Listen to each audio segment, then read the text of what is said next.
गोस्वामी तुलसीदास जी ने लिखा है कि रामचरितमानस की रचना का प्रारंभ कहाँ हुआ। तो उन्होंने लिखा, रचि महेश निज मानस राखा, पाय सुसमय शिवासन भाखा। अब प्रश्न ये उठता है कि भगवान शंकर स्वतः राम नाम का जप करते हैं और राम को अपना ईश्वर मानते हैं, तो क्या ऐसा संभव है कि शंकर जी ने कोई चीज़ की रचना की हो और उस पर लीलाधारी भगवान ने अपनी लीलाओं का प्रदर्शन किया हो?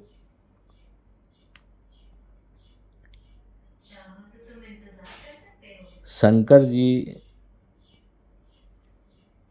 अगस्त्य ऋषि के आश्रम में कथा सुनने के लिए माता सती के साथ गए हुए थे। तो वो किसकी कथा सुनने गए थे? वेदों के दौरान रुद्र वरुण ये सब देवता हुआ करते थे। राम का उल्लेख वेदों में नहीं है। तो क्या अगस्त्य ऋषि के आश्रम में रुद्र वरुण वगैरह की कथा सुनने के लिए, नारायण की कथा सुनने के लिए शंकर भगवान गए थे, या राम कथा सुनने के लिए ही गए थे? इसका प्रमाण ये मिलता है कि जब वो कथा सुन करके वापस लौट रहे थे तो उन्होंने अपने मन में ये संकल्प किया कि मैंने जिसकी कथा सुनी है, अगर उनका मुझे दर्शन हो जाए तो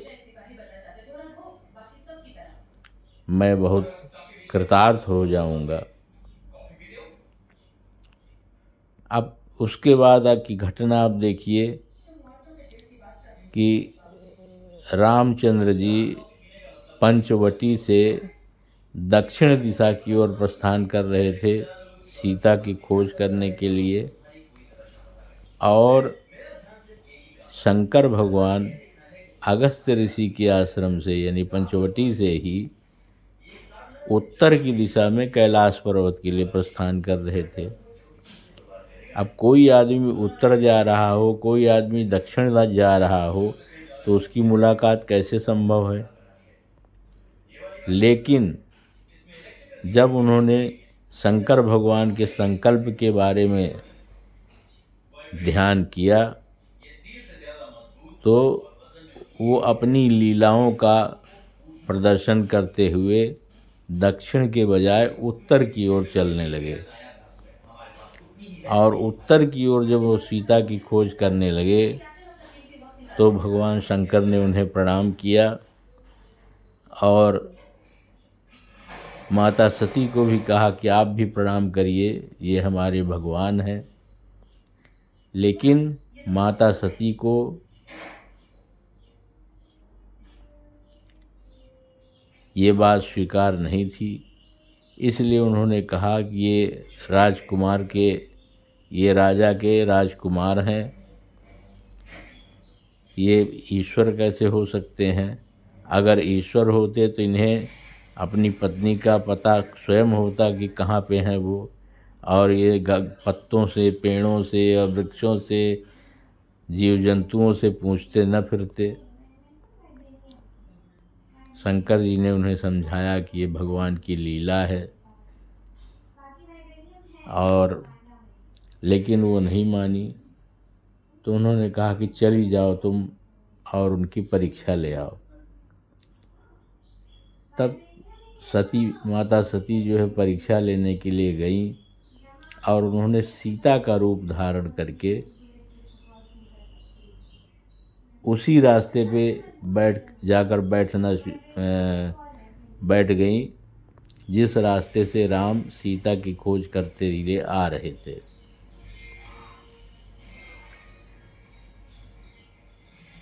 जब उन्होंने राम ने देखा कि रास्ते में सती बैठी हुई हैं, तो उन्होंने माता प्रणाम करके प्रणाम कहा और पूछा कि भोले बाबा कहाँ हैं।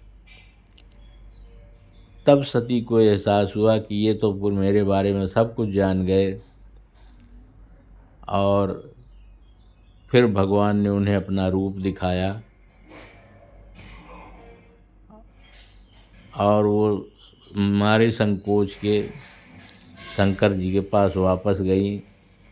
शंकर जी ने पूछा कि कैसे परीक्षा लिया, तो उन्होंने कहा मैंने कोई परीक्षा नहीं ली, मैंने तो उसी तरह से प्रणाम किया जैसे आप प्रणाम करते हैं। लेकिन शंकर जी ने ध्यान करके देखा तो सती ने सीता का रूप धारण किया था। उसी समय शंकर भगवान ने संकल्प लिया कि इस तन में, चूँकि इन्होंने हमारी माता का रूप धारण कर लिया, इसलिए अब सती से इस तन में मुलाकात नहीं होगी, और वो ध्यान की अवस्था में चले गए। उसके पश्चात राम अपने खोज में सही दिशा में जाने लगे और घटना का पटाक्षेप हो गया। अब कहने की बात यह है कि फिर इस चौपाई का तात्पर्य क्या है। चौपाई का तात्पर्य ये है कि राम की लीला शंकर जी को इतना पसंद आई कि उनके मन में रच बस गई, और उन्होंने अपने मन में उसको धारण कर लिया। और जब उन्हें समय मिला तो माता पार्वती को उन्होंने वही कथा सुनाई जो उन्होंने देखी हुई थी। और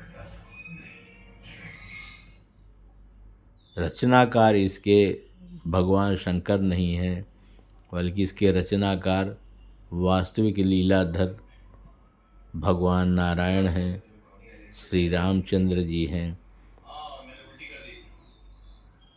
जिन्होंने सजीव रूप में अपनी लीलाओं का प्रदर्शन करके शंकर जी को दिखाया और अपनी कथाओं को उनके मन में संग्रहित कर दिया। जय जय सिया राम।